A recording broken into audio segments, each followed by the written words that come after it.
Welcome back once again. आज हम पढ़ेंगे हाइड्रोकार्बन्स के बारे में। तो आपने जैसे पेट्रोल, डीजल, एलपीजी, प्लास्टिक, ये सब नाम सुन के रखे होंगे और ये सब चीज़ें यूज़ भी कर रहे होंगे डेली लाइफ में। तो क्या आपको पता है ये किससे रिलेटेड है? तो ये जो भी चीज़ें हैं वो किससे रिलेटेड है? हाइड्रोकार्बन से। किससे रिलेटेड है? हाइड्रोकार्बन से। तो हम कह सकते हैं कि ये हमारी एक तरह से मॉडर्न लाइफ की क्या है, नींव है। या फिर जब हम केमिस्ट्री पढ़ते हैं या बोर्ड एग्जाम देते हैं तो उसकी भी एक तरह की नींव है, क्योंकि जब हम ऑर्गेनिक केमिस्ट्री पढ़ेंगे तो ऑर्गेनिक केमिस्ट्री हाइड्रोकार्बन पर ही टिकी हुई है। तो आपके एग्जाम पॉइंट ऑफ व्यू से भी काफ़ी इंपॉर्टेंट है, तो आपको वीडियो को अंत तक ज़रूर देखना है। ठीक है, तो चलिए शुरू करते हैं। तो सबसे पहले हम तो जब हम हाइड्रोकार्बन्स पढ़ेंगे तो सबसे पहले हम समझेंगे इनका स्ट्रक्चर और सेकेंड हम देखेंगे इनके टाइप्स।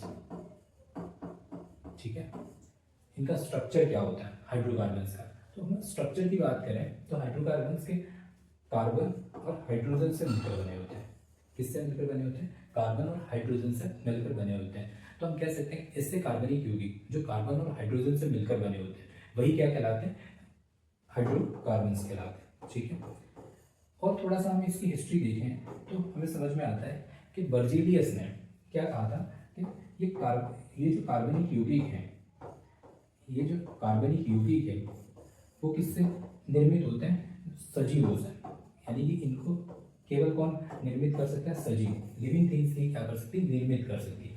लेकिन बाद में वॉलर एक वैज्ञानिक आया, उसने प्रयोगशाला में अकार्बनिक यौगिक से भी क्या किया? इनको निर्मित किया। कार्बनिक यौगिकों को प्रयोगशाला में अकार्बनिक यौगिक, इनऑर्गेनिक या अकार्बनिक यौगिक से कार्बनिक यौगिक बनाए, कार्बनिक या फिर ऑर्गेनिक कंपाउंड बनाए। और जो पहला यौगिक इसने बनाया उसका क्या नाम था? यूरिया। क्या था? यूरिया। ठीक है, NH2 CO NH2। ठीक है, तो ये किसने बताया? वॉलर ने बताया, और वॉलर ने इसको सिंथेसाइज किया प्रयोगशाला में। तो ये तो हमने थोड़ा सा जनरल नॉलेज देख लिया। अब हम देखते हैं ये हाइड्रोकार्बन है वो कार्बन और हाइड्रोजन से मिलकर बने यौगिक हैं। तो हमें थोड़ा सा कार्बन के बारे में पता होना चाहिए कि कार्बनिक यौगिक जो हमारी पीरियोडिक टेबल में उस कहाँ पर स्थित होता है। तो जब हम पीरियोडिक टेबल में कार्बन को देखते हैं तो यहाँ पीरियोडिक टेबल में इसका एटॉमिक नंबर क्या होता है? 6 होता है।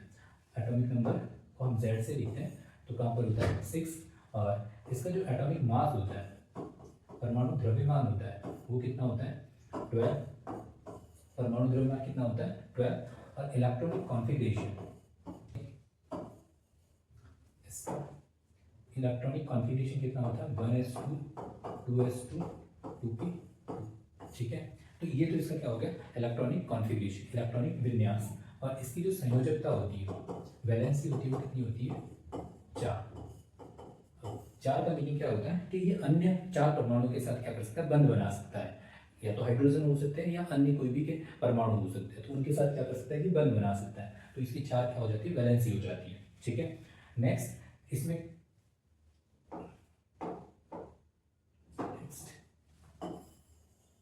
नेक्स्ट इसके में श्रृंखलन प्रवृत्ति पाई जाती है। क्या प्रवृत्ति पाई जाती है? श्रृंखलन, कैटेनेशन, श्रृंखलन प्रवृत्ति पाई। अब श्रृंखलन प्रवृत्ति का मीनिंग क्या होता है कि कार्बन कार्बन आपस में जुड़कर क्या बनाते हैं? चेन बनाते हैं। चेन मतलब श्रृंखला बनाते हैं। तो इसी वजह से ये कि बहुत सारे क्या कार्बनिक यौगिकों को क्या करता है? निर्मित करते हैं। प्रकृति में सबसे ज्यादा यौगिक अगर कोई बनाता है तो वो कौन है? कार्बन है। ठीक है, तो कैटेनेशन प्रवृत्ति पाई जाती है। तो जब ये कैटेनेशन प्रवृत्ति पाई जाती है तो ये शाखित, ब्रांच या सीधी या चक्रीय यौगिकों को क्या करता है? निर्मित करता है। या तो शाखित ब्रांच यौगिक बनाएगा या फिर क्या करेगा? सीधे स्ट्रेट इस तरह से, और या चक्रीय, चक्रीय मतलब ये बेंजीन लाइक इस तरह के यौगिक बनाएगा। ठीक है, तो किसकी वजह से बना पाता है, इनमें संतुलन प्रवृत्ति पाई जाती है। और एक हमारे पास रह गया हाइड्रोजन। तो जब हम हाइड्रोजन की बात करेंगे तो हाइड्रोजन का परमाणु क्रमांक क्या होता है, 1 होता है और आवर्त सारणी में पहले नंबर पर ये क्या स्थित होता है। और ये आवर्त सारणी में कुछ इस प्रकार से अरेंज होता है, इसकी कोई जगह फिक्स नहीं होती। तो हम क्या कहते हैं, ये इधर राइट हैंड साइड में भी सबसे टॉप, लेफ्ट हैंड साइड में भी हो सकता है और राइट हैंड साइड में भी हो सकता है और मिड में भी हो सकता है।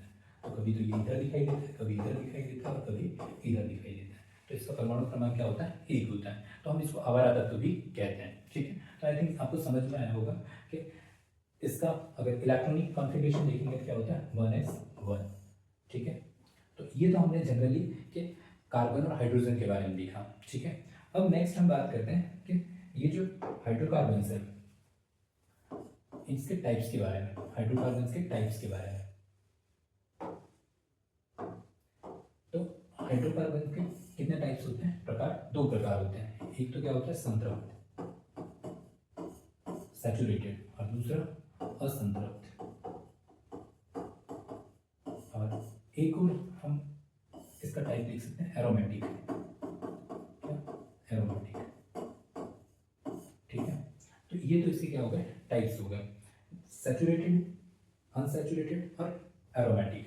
जब हम सैचुरेटेड की बात करेंगे तो इसमें कौन होते हैं, एल्केन, कौन होते हैं, एल्केन। इधर एल्कीन और एल्काइन, एल्कीन और एल्काइन।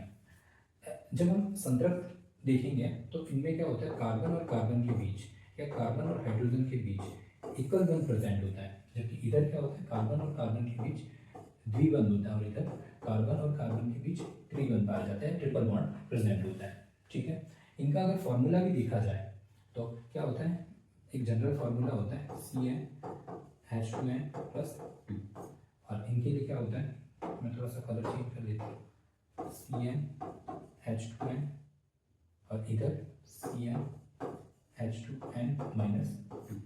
यहाँ पर n क्या है, नंबर ऑफ कार्बन। तो जब इनको फॉर्मूले में कार्बन की जो संख्या रखी जाएगी और इस फॉर्मूले के अकॉर्डिंग सेट हो जाएगा तो वो क्या कहलाएगा, एल्कीन होगा, एल्कीन होगा, एल्काइन होगा। तो जैसे हम देखें कि एल्कीन का एक अगर कार्बन परमाणु होता तो हम अगर देखें तो एक कार्बन परमाणु अगर है हमारे पास तो हम कैसे लिख सकते हैं, वो C1H2n+2।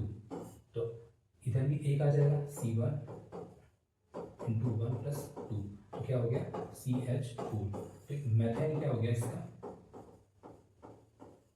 प्राइमरी यौगिक, प्राइमरी कंपाउंड, मतलब एल्केन का प्राइमरी यौगिक क्या है, मेथेन। वैसे ही हम अगर इसका देखें तो अगर अब डबल बॉन्ड है तो मिनिमम कितने कार्बन हमें चाहिए, 2 कार्बन चाहिए एल्कीन बनाने के लिए। तो हम क्या करें, 2 लिख दें, C2H2 × 2। तो मिनिमम कितना हो गया, C2H2 × 2, तो कितना हो गया 4, C2H4। तो ये क्या हो गया, एथीन। इसको हम क्या पढ़ेंगे, एथीन। तो इसका जो प्राथमिक कंपाउंड होगा, प्राइमरी कंपाउंड होगा, वो क्या होगा, एथीन होगा। जबकि इसमें क्या होगा, तो इसमें भी मिनिमम हमें कितने कार्बन चाहिए, 2 कार्बन चाहिए।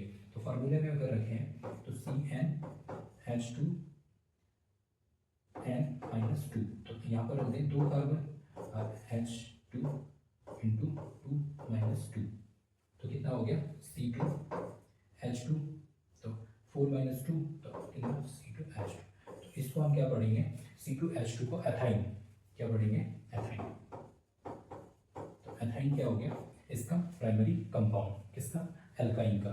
ठीक है, तो ये तो हमने एक एग्जांपल देखे कि ये एल्केन होते हैं, ये एल्कीन होती है और ये एल्काइन होती है। अब इनको हम पैराफिन भी कहते हैं, क्या बोलते हैं, पैराफिन, पैराफिन। अब पैराफिन का मतलब क्या होता है कि लेस रिएक्टिव होते हैं, ये क्या होते हैं, लेस रिएक्टिव होते हैं। और इनको बोलते हैं ऑलिफिन्स, ऑलिफिन। ठीक है, और इसके बाद जो एरोमेटिक है इनको एरीन भी कहते हैं, इनको एरीन। ठीक है, और ये जो एरोमेटिक टर्म है वो किससे है, एरोमा से। और एरोमा का मतलब होता है सुगंध, एरोमा का मतलब क्या होता है, सुगंध, मतलब एक तरह की स्मेल। ठीक है, तो एरोमेटिक में अगर कुछ कंपाउंड देखें तो ये बेंजीन या फिर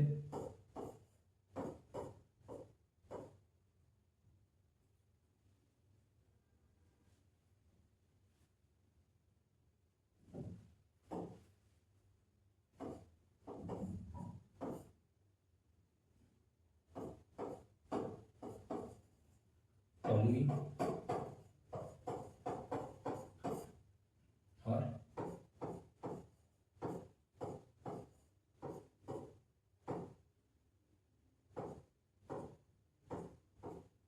नैप्थेलिन, ठीक है, और ये बेंजीन। तो इनमें क्या होता है, इनको बेंजेनॉइड भी बोलते हैं। बेंजेनॉइड के कहने के पीछे कारण क्या होता है, इसमें अल्टरनेटिव पाई बॉन्ड पाया जाता है, मतलब एक बॉन्ड छोड़कर एक डबल बॉन्ड प्रेजेंट होता है। तो इसको क्या बोलते हैं कि ये क्या है, एरोमेटिक यौगिक है, ठीक है। तो इस तरीके से हमने क्या पढ़ा कि हाइड्रोकार्बन्स के टाइप्स देखे, और उनके उससे पहले हमने कार्बन और हाइड्रोजन के बारे में देखा। तो आई थिंक यहाँ तक चीज़ें आपको बेसिक आइडिया लगा होगा कि हाइड्रोकार्बन्स क्या होते हैं। कल हम क्या करेंगे, एल्केन के बारे में डिटेल से समझेंगे कि इनकी प्रिपरेशन मेथड्स क्या होते हैं और इनकी फिजिकल प्रॉपर्टीज़ क्या होती है, ठीक है। और प्रिपरेशन मेथड को ही हम क्या कहते हैं, केमिकल प्रॉपर्टीज़ भी कहते हैं। तो ये सारी चीज़ें हम क्या करेंगे, एक एक करके डिटेल से समझेंगे। तो आई थिंक यहाँ तक चीज़ें आपको समझ में आई होगी, ठीक है।